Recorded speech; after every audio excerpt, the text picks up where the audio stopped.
Top 7. Final expense insurance closes doubles. Your final expense production in the next 90 days. Thank you for checking out this video. I'm Russ Jones. Hit the subscription button for marketing tips. Here's 7 final expense insurance closes you can use in your presentation. Stay to the end of the video, and I have 2 additional videos on how I average $500 a day using postcards and how one agent sells 8-10 policies a week over the phone with live transfers. Final expense insurance. 1. In order to get this program started, I need to complete this memorial guide. Where was your dad born?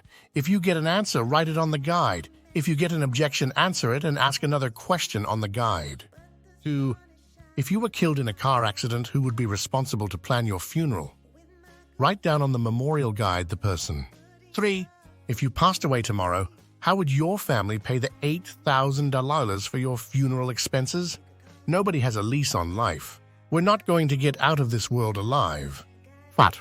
Do you want to leave a living legacy or a living nightmare for your family when it comes to planning and paying for your funeral service? If the prospect tells you the $40 per month is too expensive, you can quote a smaller amount to cover part of the funeral insurance, or you can say the following.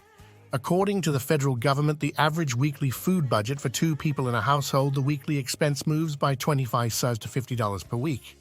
Don't you think you can save 10 items a week for your funeral service? And every time you make a payment through your checking account, you're just saying how much you love your spouse. You do love your spouse, don't you agree? Thank. If the husband tells you they have $20,000 in life insurance to pay for their final expense or burial, you ask the following.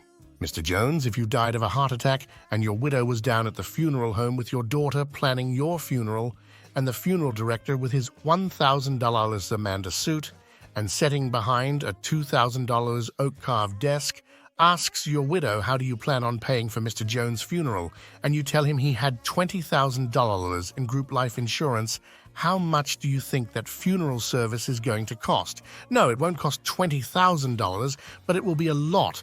Plus, it's hard to believe when you pass away your spouse has to go on living. You can also leave behind a huge debt that your spouse will have that additional burden around their neck. You wouldn't want that, would you? 6. Not everyone approved of this funeral plan. We have to get you approved.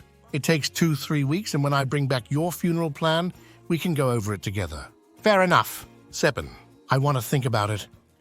When you hear this statement, it is a no. They have already thought about it.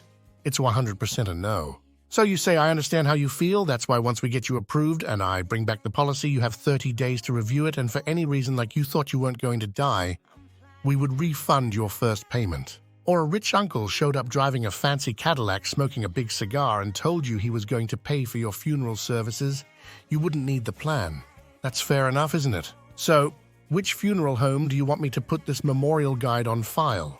I hope this helps you with your sales. My best month selling final expenses was 55 applications, and in a 10-year period sold over 2,500 policies and made $1.2 million in renewals.